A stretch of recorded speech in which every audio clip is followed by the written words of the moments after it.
Diam lain pui nam do hai nam do kulum dele suna ga I ai de video langai beda kre pere ga emergency wang di bje gna langai da china I sakrang me usne ni ga ta te me bodu ja ani suna ga message langai ba zo mira ha zo ai lo ja ina kya mai de ani chikam la da ke chum so ga china ga na rari sia ba corona virus ka se be chu da po da suna hi ga de pere le na tar wang tui di ja kan ra ne pui la da india ram le pui la da chi cái đó tụi mày đã xong cái lắc xong nó trăng lên nhiều rồi hai cái chơi rắc na na ra xong vậy căn ra có tim trăng đó rồi là chạy đi về trăng cái mình nhiều rồi hai trong những cái trăng đó ai dấu cũng mới xong cả mình nè tim tàu mà cậu ăn ra rồi phun cái ra phun lùi rồi bám về mới xong cả rồi đó bao giờ cái nè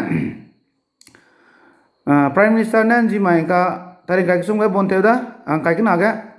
chỉ lấy cho public ne support te ne successful da na mai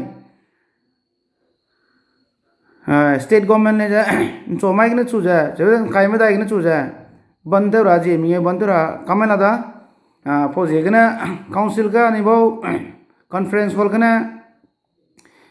parliamentary bam ga chi ga police me se sp medical ka team ga di me and dc po bodong olum tingkelo ja ani boda po da strict sang le follow te de chimakna ani da gale ja maile ja longmangle ja positive me maile ja case wanga da silchar le wanga le da agum benen ting sangra po jegna ade message lang sang de ga apo message lang ai be ga I ani bo dam nei lam gna langai ra da ai chige dam nei ga ani gos ne ni te me member pung me ai ne matai me apo ge joy kile joy lo se be ni kya mai dai anin tinglang ra be de suna ge bonte wa jane bonte te sa ga de je public me gin ru ro da china gin ru ro mra le kute mi se bonte kam da nga ge office to council to plan e bonte go le su do suna ge bi dukan pharmacy ami kanang be cuma bonte maku cai ki mai le bon go kelara me zoro bon kam go isu to ko nang ma te sak mang tara te sak ra me ro le ko spo je ne anui maram ko te maka ulus tulus te maka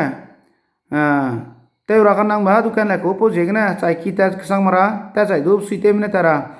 ta cai ne du pe ban tik jun no ta wang dai de ban tik jun no klo wang sang ra le chi pe chi mira haji minge bonte go te je I da la de go a chi ne kale pe na po pere bonte ang de da china ni man ting da ga mai sakrang me chuna ga america me china me germany me italy me iran po ga ra dik tin ma ke re la da a chi ga scientist ke di me doctor ke di me ne apo ra ri te chuna re re ma du ga re le kan ting ge pere ga le che bi ne curfew kai parim ba da ni ki ne te pe mara ana sang kadem do lak mara ke kadum po na mara aida nga chine kang ni be am bam ba jai do postpone te kam ra ra aida ka gia bam le postpone te ra chige government mai law and order curfew gum je khai guda mai ha chige ani go klo ga sa dukan bam me mistri me gram kuang bam me e do ban kam ra mistri mam ro to kam ra dai ma ani da construction tala moi company bo do la kai bi ne ani rang ai ko se makasi le bonte uda chine ani chirara kloge sakarang medu chini kya mai dai apo uda rule tani follow te rang hane sang me sunaga na klo anaram gane chine tati me lisi te tati me kharalam tati leina gu report chomai ke pek kamra klo ge ma time ne chida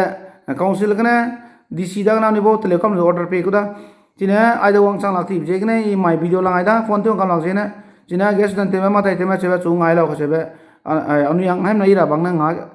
ani mu ka te lu ja ta te kile cheba I to de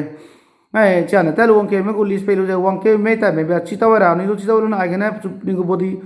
pani pum check up te lu ai pani da ka sil khai lu ja ani bo isolation ga je kremia ra khai lu ne para cheba je khala da chi follow te de po je gane chuna ga sakrang te me student union me student union member te me Anu hai mna lia lo ja anu je bang ira bang ga apo gu step te loi kile ga chebe ini kya mai de a ga ine samosa me ma do haluna da le su do hai mna hazoi kile matai ma sakrang ma chebe ina kya mai de hamna klom de